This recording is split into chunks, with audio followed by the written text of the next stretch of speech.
Hello everyone, नमस्ते and स्वागत छ तपाईलाई आजको भिडियोमा। र आजको भिडियोमा म तपाईलाई बताउन सिकेँ कसरी तपाईले आफ्नो YouTube भिडियोमा सब्स्क्राइब इन्ट्रोज अथवा नोटिफिकेसन बेल आइकनमा टच गरेको इन्ट्रोज लगाउन सक्नुहुन्छ। तपाईले धेरै YouTube भिडियोहरुमा सायद देख्नु भएको छ होला, तपाईको भिडियोको सुरुमा अथवा साइडमा अथवा बीचमा चाहिँ एउटा सब्स्क्राइब इन्ट्रोज लगाएको हुन्छ। त्यसमा चाहिँ एउटा सब्स्क्राइबमा टच गरेको अथवा बेल नोटिफिकेसन प्रेस गरेको एउटा इन्ट्रोज लगाएको हुन्छ। त्यस्तो इन्ट्रोज कसरी तपाईले आफ्नो YouTube भिडियोमा लगाउन सक्नुहुन्छ आजको भिडियोमा म तपाईलाई डिटेलमा बताउने छु। सो यो भिडियोलाई तपाईले सुरुदेखि अन्तिमसम्म हेर्नुहोस् र तपाईले पनि आफ्नो YouTube भिडियोमा सब्स्क्राइब वाला इन्ट्रोज लगाउन सिक्नुहोस्। सो मेरो नाम हो सुरेश, तपाईहरु हेर्दै हुनुहुन्छ प्राविधिक सहयोग। आउनुहोस् भिडियो सुरु गरौँ। यसको लागि सबैभन्दा सुरुमा तपाईले काइन्ड मास्टर एप्लिकेसनलाई ओपन गर्नुपर्ने हुन्छ र यहाँ तपाईले प्लसको अप्सनमा थिच्नुपर्ने हुन्छ। यहाँ तपाईले 16:9 को भिडियो रेसियोलाई छान्नुपर्ने हुन्छ र यहाँ तपाईले मिडियामा गएर आफ्नो भिडियोलाई यहाँनेरि इम्पोर्ट गर्नुपर्ने हुन्छ। इम्पोर्ट गरिसकेपछि यहाँ तपाईले कुन ठाउँमा चाहिँ आफ्नो सब्स्क्राइब गरेको इन्ट्रोज लगाउन चाहनुहुन्छ त्यहाँसम्म तपाईले यसरी टाइमलाइनलाई त्यहाँनेरि राख्नुपर्ने हुन्छ। जस्तै म टाइमलाइनलाई यहाँनेरि राख्ने छु।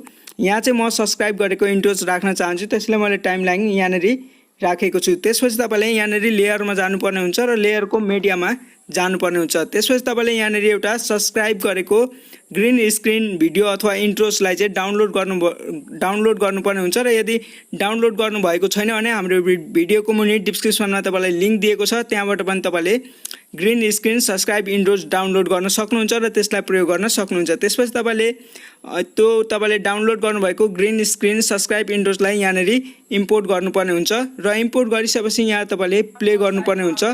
जुन भागबाट चाहिँ तपाईले सब्स्क्राइब गरेको यहाँनेरि सुरु भएको छ यसलाई तपाईले यसरी चिन्ह लाउनु पर्ने हुन्छ र यहाँ कैंचीको जस्तो चिन्ह छ। यो कैंचीको जस्तो चिन्हबाट तपाईले यहाँनेरि प्रेस गर्नुपर्ने हुन्छ अथवा यहाँ थिच्नुपर्ने हुन्छ र यसको अगाडिको भागलाई ट्रिम गरेर काट्नुपर्ने हुन्छ। त्यसपछि तपाईले यहाँनेरि प्ले गरेर हेर्नुपर्ने हुन्छ। यहाँनेरि हेर्न सक्नुहुन्छ यो सब्स्क्राइब भइसकेको छ। त्यसपछि यहाँनेरि यो क्लोज भइसकेको छ र अर्को सब्स्क्राइब इन्ट्रोज आएको छ। त्यसपछि यहाँनेरि जहाँ एन्डिङ भएको छ यसलाई तपाईले यसरी चिन्ह लाउनु पर्ने हुन्छ र यहाँ तपाईले कैंचीको अथवा सेजरको चिन्हमा गएर यहाँ तपाईले अब पछाडीको भाग काट्नको लागि यहाँ trim to right of plate भनेको छ, यो दोस्रो अप्सनमा तपाईले थिच्नु पर्ने हुन्छ। यहाँ तपाईले दोस्रो अप्सनमा थिच्ने बित्तिकै यहाँनेरि तपाईलाई जति भाग चाहिएको छ त्यति भाग चाहिँ यहाँनेरि आउनेछ। सो यसलाई तपाईले अब यहाँनेरि यो त ग्रीन स्क्रिनमा छ तर हामीलाई चाहिँ यो ग्रीन स्क्रिन चाहिँ हटाउनु छ। यसको लागि तपाईले यहाँनेरि यो लेयर अथवा यो मिडियालाई क्लिक गर्नुपर्ने हुन्छ। त्यसपछि तपाईले यहाँनेरि क्रोमा की भन्ने अप्सन रहेको छ, यहाँ तपाईले क्रोमा कीलाई इनेबल गर्नुपर्ने हुन्छ र इनेबल गर्न साथ यसको ग्रीन स्क्रिन हटेर जान्छ र यसपछि तपाईले यहाँनेरि यसलाई चाहिँ यसको यहाँबाट तपाईले यसको चाहिँ जुन ग्रीन स्क्रिनको छ यसलाई तपाईले एडिट गरेर अझै मिलाउन पनि सक्नुहुन्छ। अब यसलाई प्ले गरेर हेरौँ एकचोटी। यहाँनेरि हेर्न सक्नुहुन्छ यसको ग्रीन स्क्रिन हटिसकेको छ र यो चाहिँ एकदम राम्रो देखिएको छ।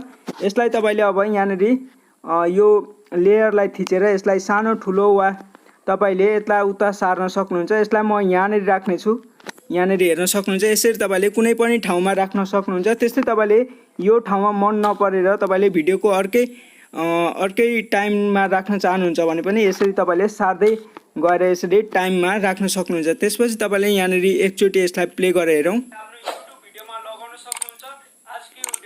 यहाँनेरि हेर्न सक्नुहुन्छ एकदम राम्रो भएको छ। यसरी नै तपाईले सब्स्क्राइब इन्ट्रोज चाहिँ आफ्नो भिडियोमा लगाउन सक्नुहुन्छ। त्यसपछि यसलाई म इम्पोर्ट गर्नेछु यहाँबाट। यहाँनेरि हेर्न सक्नुहुन्छ यसरी इम्पोर्ट गरिसकेपछि यो चाहिँ हाम्रो भिडियोमा चाहिँ सब्स्क्राइब अथवा बेल आइकन प्रेस गरेको इन्ट्रोज चाहिँ लागिसकेको छ। सो यसरी तपाईले आफ्नो भिडियोमा चाहिँ सब्स्क्राइब इन्ट्रोज अथवा बेल आइकन प्रेस इन्ट्रोजलाई चाहिँ लगाउन सक्नुहुन्छ। भिडियो कस्तो लाग्यो तपाईलाई हाम्रो कमेन्टमा कमेन्ट गर्नुहोस् र हाम्रो भिडियो साँच्चै नै तपाईलाई राम्रो लाग्यो, हेल्पफुल लाग्यो भने भिडियोलाई लाइक गरिदिनुहोस् र हाम्रो च्यानललाई सब्स्क्राइब गरिदिनुहोस् ताकि हामीले कुनै पनि नयाँ विज्ञान र प्रविधिसँग सम्बन्धित भिडियोहरू हाल्ने बित्तिकै यसको नोटिफिकेसन सबैभन्दा सुरुमा तपाईलाई मिल्न सकोस्। सो यतिन्जेलसम्म तपाईले पनि भिडियो हेरेर हामीले साथ दिनुभएकोमा तपाईलाई पनि धेरै धेरै